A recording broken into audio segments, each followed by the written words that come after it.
Hello, welcome back to Bible Class Topics. We welcome you here to our channel. If you're not a subscriber, we would love to have you as a subscriber. If you would leave a comment below concerning this video, that would be well appreciated. And if you would like or even dislike this video, that would also help us grow and get these videos out to more Bible students. We continue now with our study of Paul's letter to the Romans, chapter 12 and 13. In the previous video, we looked at chapter 12 as we are studying the section we've entitled Service, Righteousness Demonstrated. And now in this lesson, we're going to look at chapter 13. So, when we looked at chapter 12, we discussed the fact that Paul was talking about relationships. We talked about our relationship to God, our relationship to other believers, our relationship to our enemies. If you have not seen that video, you might want to stop this video, go back and watch that one first, and then come join us as we study our relationship to the state.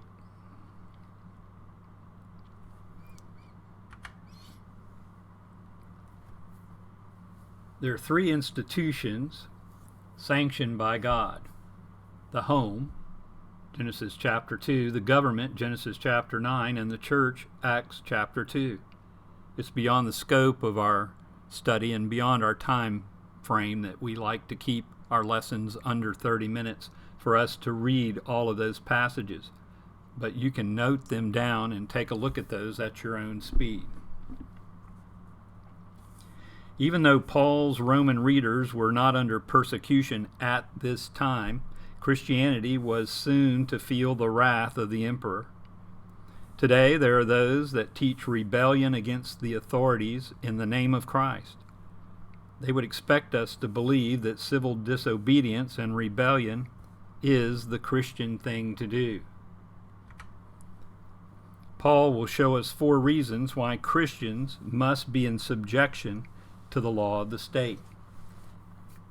He will tell us that we must be in subjection for wrath's sake, for conscience's sake, for love's sake, and for Jesus' sake. We'll take each one of these topics and say a few words about them. Let's begin by reading chapter 13, verses 1 through 4. Let every person be subject to the governing authorities, for there is no authority except from God, and those that exist have been instituted by God. Therefore, whoever resists the authorities resists what God has appointed, and those who resist will incur judgment. For rulers are not a terror to good conduct, but to bad. Would you have no fear of the one who is in authority? Then do what is good, and you will receive his approval. For he is God's servant for your good. But if you do wrong, be afraid, for he does not bear the sword in vain. For he is the servant of God, an avenger, who carries out God's wrath on the wrongdoer.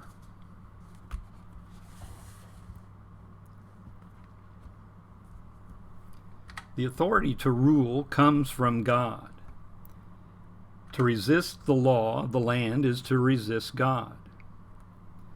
God gave governments power to bear the sword, and what that means is the power to inflict punishment up to and including capital punishment. Even though tyrants and evil men will rise to power, we must still support the office. So for wrath's sake, we must be in tune with the laws of the land. Secondly, we must, for the sake of our conscience, obey the laws of the land. Let's read verses 5 through 7. Therefore, one must be in subjection not only to avoid God's wrath, but also for the sake of conscience. For because of this you also pay taxes, for the authorities are ministers of God, attending to this very thing. Pay to all what is owed to them, taxes to whom taxes are owed, revenue to whom revenue is owed, respect to whom respect is owed, and honor to whom honor is owed. This is a higher motivation than wrath or fear. If the government, however, interferes with our conscience, then we must obey God. Let's take some let's take some different readings from Paul's letter to Timothy, the first letter, and we're going to look at chapter 1, verse 5 and 19. Then we'll skip to chapter 3, verse 9, and chapter 4, verse 2. We'll read all those before we make any comments. The aim of our charge is love that issues from a pure heart and a good conscience and a sincere faith, holding that faith and a good conscience. By rejecting this, some have made shipwreck of their own faith. They must hold the mystery of the faith with a clear conscience. And then he says in chapter 4, verse 2, through the insincerity of liars whose conscience are seared. So, if we refuse to pay our taxes, we are showing disrespect to the officials, we are showing disrespect to the law, and we are showing disrespect to the Lord himself. So we're to obey the laws of the land for the sake of wrath, for the sake of our conscience, and for the sake of love. Let's read verses 8 through 10. Owe no one anything except to love each other, for the one who loves another has fulfilled the law. For the commandments, you shall not commit adultery, you shall not murder, you shall not steal, you shall not covet, and any other commandment are summed up in this word, you shall love your neighbor as yourself. Love does no wrong to a neighbor. Therefore, love is the fulfilling of the law.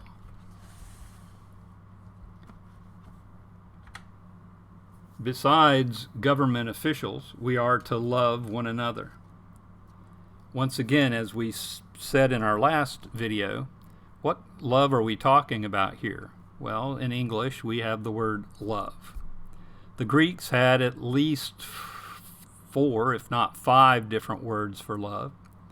And one of those words for love is the word that is translated here, and it's agape, agape.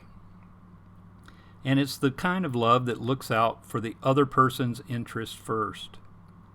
So we're not talking about the affectionate love we have for our family or our loved ones, our spouse.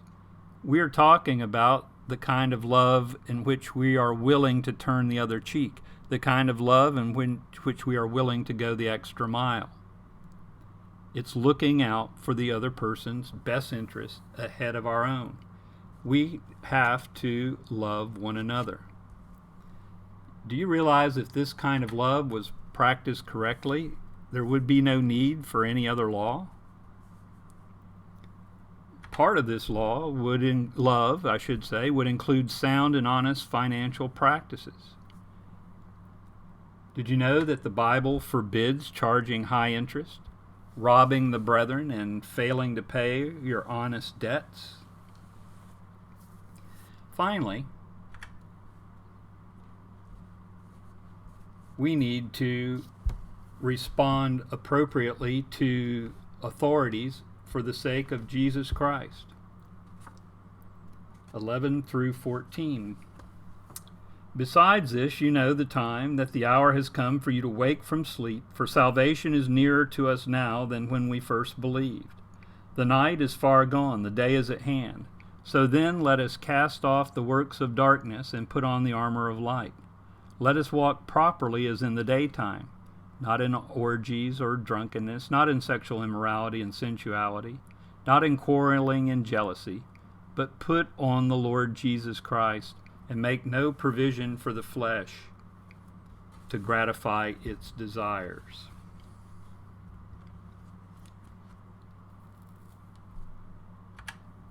From fear to conscience to love, and now to the Lord. All good and honest reasons for obeying the laws of the land. The best citizens in this country, or any country, ought to be its Christian citizens. Paul has centered his thoughts in these chapters on human relationships and ultimately the human heart. God has established all these relationships, including the government. No laws of man or of God can change man's heart. Only man's will and God's grace can and will do that. It is always in our best interest to always be prepared, to be ready for the judgment day. It is past time for us to wake up, clean up, and grow up. We must become more like Christ each day.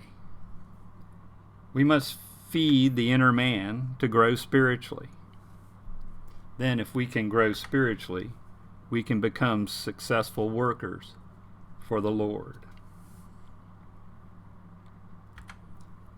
I know this has been one of our shorter videos, but I felt like that this chapter 13 needed to be talked about by itself.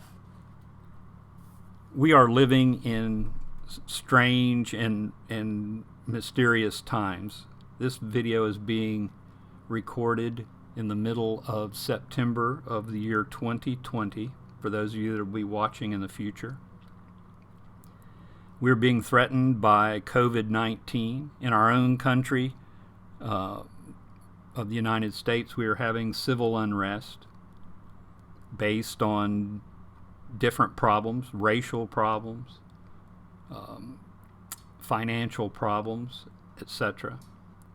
And so to have a lesson that says that we must submit to authorities flies in the face of many of the feelings that people have at this moment.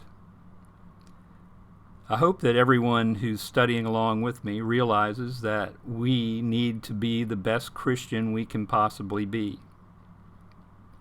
And whether or not our government leaders are in power or other government leaders that we would prefer not to be in power, we have to still understand that the authority of the nation, whatever nation you live in, is there because God allowed it to be there. Does that mean that every leader of every nation in this world is in a right relationship with God? I suspect very few of them are.